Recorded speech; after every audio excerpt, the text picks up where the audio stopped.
Hi there, Shiyu. Very nice to see that you've written essays for us. Let's take a look right away and see what you did in this particular set.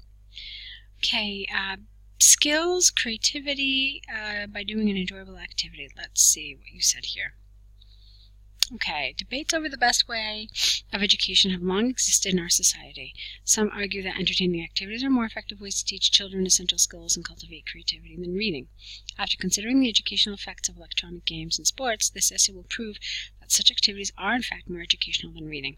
All right, that was quite nice. There was one little section I wanted to fix. The best way of education. That's awkward, so we need to rephrase it somehow. The best way to provide education, the best way to educate, not the best way of. Or you could have said the best method of education. So there were different ways you could have said this, but the way it's phrased here, this selection of words, doesn't work. All right? Other than that, the paragraph is really rather nice. So let's move on. First of all, playing on electronic game consoles can develop creativity, which is impossible to develop just by reading alone. This is because PlayStations, careful with your typing, offer an array of more interactive activities where children can take different actions and tackle different problems that arise from their decisions.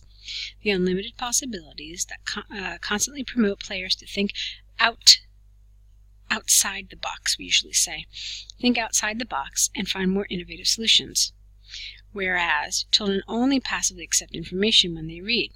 I don't think whereas fits here. I think you need on the other hand or in contrast, however, something like this, but not whereas like this. Therefore, here, comma, please. Playing on game consoles can stimulate imagination as opposed, with a D, to reading, which stifles imagination and creativity. Okay, fine. Similarly, enjoyable activities such as sports work. Why does it work? Because its activities work better at developing both physical skills as well as cognitive skills.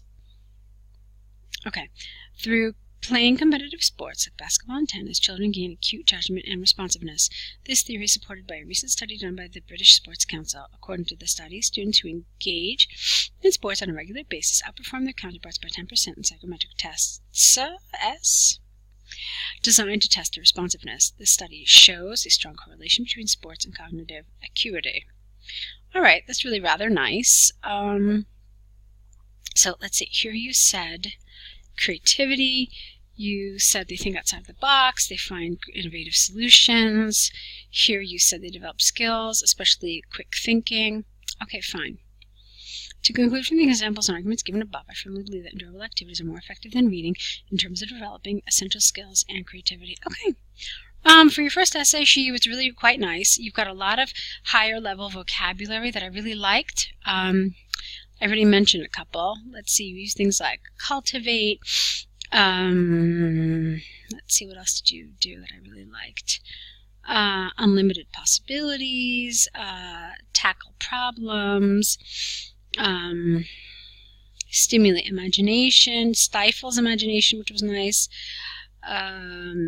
acute judgment. So you did a lot of these things, a lot of these collocations that I really quite liked. The paragraphing was very good. It seems like you really got a handle on the template, and you have developed this essay quite nicely. Okay, it's a very good first attempt, so well done. Why don't we go straight ahead into your second essay then? Okay, and here it is. Schools, should they be entertaining or should they merely educate? Let's see what you said. Teachers often have to make a trade-off between being entertaining and informative. Admittedly, the objective of educational institutions is to impart knowledge. Nevertheless, I firmly believe providing enjoyable educational experience is more important than instilling knowledge in students. Okay? I think you mean here experiences. There is a difference in meaning between experience and experiences here. Here, I believe it would have been better to use the plural experiences. First of all, interactive classroom activities are more conducive than mind-numbing instructive courses. Now, usually we say conducive to something. Okay, that something is conducive to a good learning environment. Something is conducive to retaining knowledge. Okay, so just to use conducive on its own doesn't really quite work. Okay, this is because such activities are often designed to engage and captivate the students and drill a particular set of skills. For example, project works are designed to drill problem-solving skills and teamwork into students. I don't know if you necessarily mean drill, because drilling has a rather negative kind of dry, boring type of connotation. So I'm wondering if maybe you meant something more like instill or teach or something else, but not necessarily drill. While it may not be as informative as content-based teaching in the short run, students will more likely retain these skills acquired through these activities over a long period of time. Let's see. And here I think it shouldn't have been project works, but it should have been project work. Okay? All right, moving on. All right, let's see. Furthermore, it is more important for schools to teach students how to study and help them discover the joy of learning instead of teaching them specific concepts. This is because there are plenty of online courses like Khan Academy and recorded lessons from prestigious universities such as Yale, Stanford, and Harvard readily available online free of charge. In this day and age of technology, it is not the theoretical knowledge that students are seeking in school, but the enjoyable learning experience and study skills.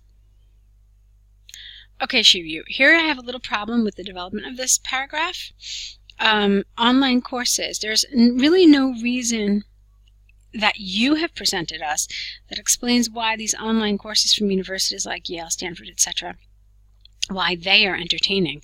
I mean, just because a course occurs online, it doesn't necessarily make it more entertaining, but it's actually the content rather than the medium through which the lesson is given that would deem it entertaining or not entertaining. So I have a little problem with this paragraph, okay? The language you used is really good, but listening to it and reading it, I kind of felt like it didn't quite make sense. Okay? And also, how to study and help them discover the joy of learning. Once again, I mean, there's nothing that really convinces us here that prestigious universities instill the joy of learning, whereas less prestigious universities just kind of teach straight facts without any enjoyment. So there's some sort of a gap in your logic. That's what I'm trying to get at. You either needed to fill this gap or somehow rewrite the paragraph so that it made a little more sense. Okay, in conclusion, I firmly believe that it is more important for schools to make learning more enjoyable than merely imparting knowledge. However, that is not to say the two ideas are mutually exclusive. Schools should try to strike a balance between the two and make learning both entertaining and as well. Between the two and make learning both entertaining as well as enjoyable. Okay, that's good. So the great news here, Shiyu, is that the language you've used throughout both of these essays is really very good. The level is nice and high. You've used a lot of beautiful collocations, a lot of high-level vocabulary. There are not a lot of errors with your grammar. You have a cohesive essay. In other words, your ideas and your sentences are all linked very nicely. Okay, maybe there was a section here, not maybe, I actually already said it, that if there was one area that I felt was weaker than others, it was the task achievement portion, that is how you developed your answer. So I'd like you to review that a little bit and maybe make some corrections. Okay, but on the whole, for your first attempt, these are really, really excellent, so congratulations, good job. Now what you need to do is you need to correct them based on the video correction and based on the suggestions made here, and then return the corrected files back to us. What you also need to do is create an error correction list where you write down all the errors that were pointed out to you throughout both essays, and then next to each error you just need to write what the corrected version is. Okay, you're going to add to this error correction list with each subsequent video correction you get back. And then of course you'll have to write a new set of essays. So try to do all this within the next 24 hours or so you can really apply everything you've been learning. We're waiting to see your next essays. I'm very excited to see what you write next. So good luck with them, and I'll be here waiting to see what you write.